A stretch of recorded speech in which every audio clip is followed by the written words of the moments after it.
شریکانو دغه شان اغلا کړې وه. نن د اسلامي امارت مجاهدینو په ډېره مېړانه سره دواړه ټینګ کړله او دغه جهازي یې کړله.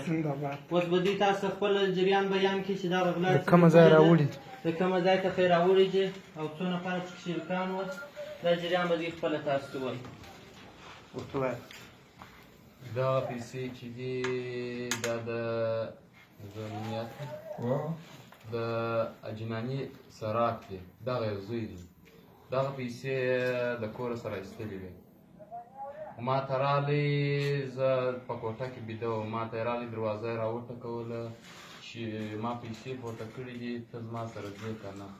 ما ورته وویله چې صحیح دی چې پیسې یې پورته کړي دي، درسره ځم. ولې نه درسره ځم؟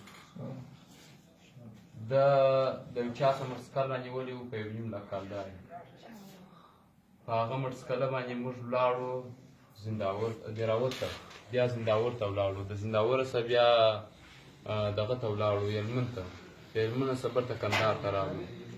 کندهار ته چې رالو ما او ده دا پیسې سره نیمه یې کړې. زه د ده څخه پر بله خوا ولاړم، زه مجاهدینو ډیل کړم. ما ته یې وویله چې دی را پیدا کړه. نو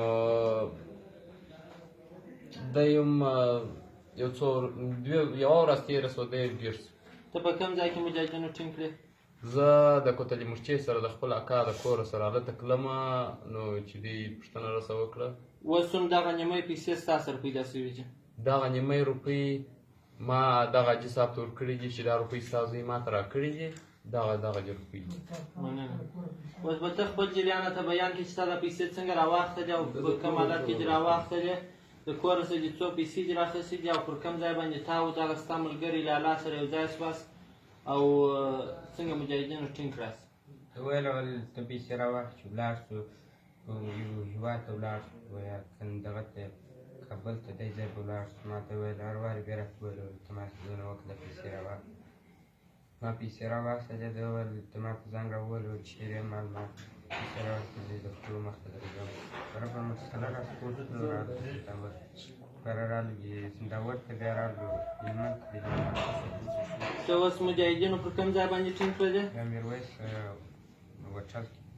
میرویس په هوټل کې دغه نفر ټینګ شوی دی. دغه پیسې دي چې دغه پیسې ورسره وې، دغه د خپله پلار څخه رااخیستې وې چې بیا دغه لالا ورسره شریک شوی دی. ده و لالا په ګډه باندې دغه پیسې اوس نیمۍ د ده سره پیدا شوې او نیمۍ د لالا سره، چې د دغه پیسو تعداد